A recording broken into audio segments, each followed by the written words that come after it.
Hello, it's me, Scar, and I am just a gal who loves talking about the Bible. And if you are someone who loves talking about the Bible or want to hear me talk about my Bible collection, how I study the Bible, then I encourage you to follow along, hit subscribe. Let's be friends. So if you've never read Proverbs 31 before, that's what I'm going to be chit-chatting with you about today. So pause this video, go read it, come back. Let's talk about it. Okay, so I have my King James Version Bible here, and I want to give you some context for what the book of Proverbs is so that you understand. The purpose of Proverbs is to impart godly wisdom in order for you to live a better life. It's a collection of wise sayings and poems. A lot of them are attributed to this guy, King Solomon, who you can read about in the rest of the Old Testament.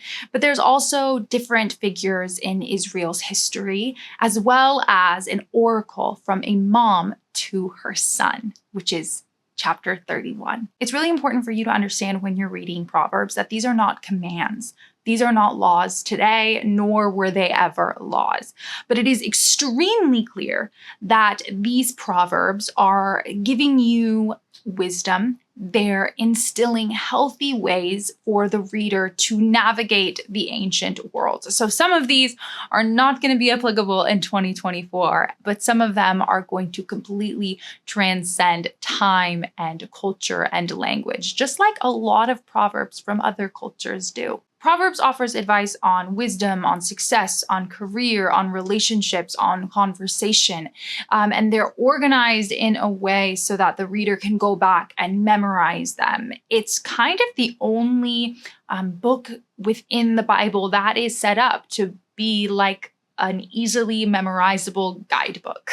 But the book of Proverbs doesn't actually begin with Proverbs. It begins with these personifications of wisdom and foolishness. So the first 9 chapters, we see a wise father, we see a wise woman, we see a foolish man, and we see a seductive woman.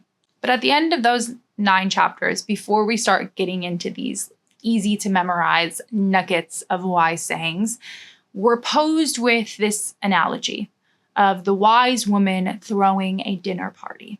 And then this seductive, selfish woman throwing a picnic on a gravesite. And the question is asked, which one are you going to follow?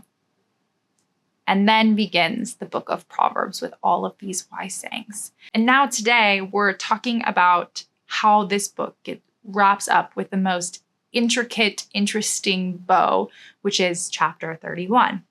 You'll notice on the very top of the chapter, there is kind of an introduction into this chapter. And I have it right here in the KJV. It says, what Lemuel learned from his mother. And then I also pulled it up on my phone in the Common English Bible. It says, the words of King Lemuel of Massa, which his mother taught him. There's a lot of discourse within the biblical Christian world of who King Lemuel is. And scholars and historians don't have hard data. A lot of people assume this is actually King Solomon. And if it was King Solomon, then that would mean that this mother is Bathsheba. Now, we have no way of knowing for sure.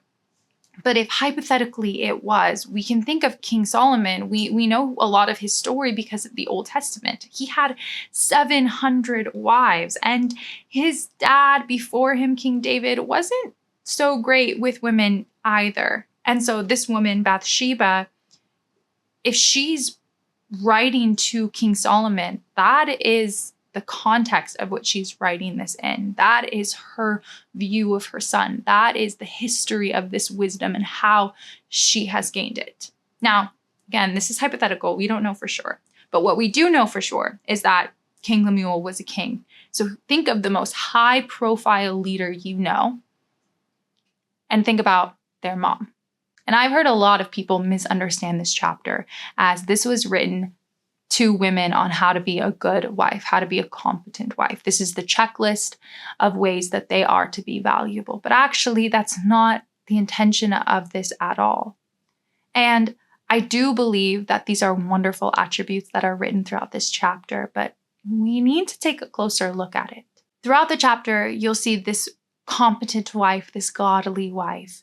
She is getting a bunch of stuff done. And let me tell you, getting all of this stuff done in one day is actually impossible. There have been people who have studied this, tried to get it done, tried to write out the schedule for how this could happen. It is physically impossible to get all of these things done in a day. But if you notice throughout this chapter, the focus isn't on what she's getting done as much as it is how she's getting it done, how she's acting, how she's treating people, her authenticity, her integrity, her work ethic.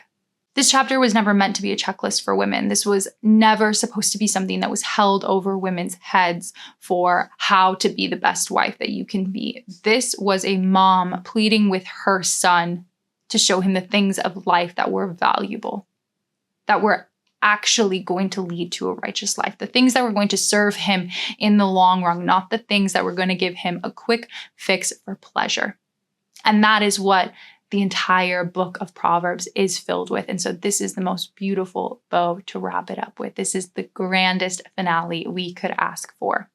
But I think that this surpasses gender. I think that this surpasses the roles of marriage. I think that this is applicable to anyone, that the things of value are going to be more focused on your wise and righteous and honoring lifestyle. Just like the chapter and the entire book ends, charm is deceptive and beauty fleeting, but a woman who fears the Lord is to be praised. Let her share in the results of her work. Let her deeds praise her in the city gates. Throughout the book of Proverbs, there's a theme that fearing the Lord leads to wisdom. Wisdom is so valuable, far more valuable than any physical attributes, than any quick road to pleasure, than any selfish ambition. Proverbs 31 is applicable to everyone. There should be tons of women striving to be Proverbs 31 women and tons of men striving to be Proverbs 31 men, people who are pursuing the fear of the Lord and the wisdom that God has to instill in their life. I hope this video helped you understand Proverbs 31 a little bit more, and I hope maybe it even gave you some insight on the rest of the book of Proverbs and the wisdom that it has to offer. Wisdom is a lifelong journey, so dive in. I would be so happy if you liked this video, if you commented below your thoughts, and if you maybe even hit subscribe. Okay, bye.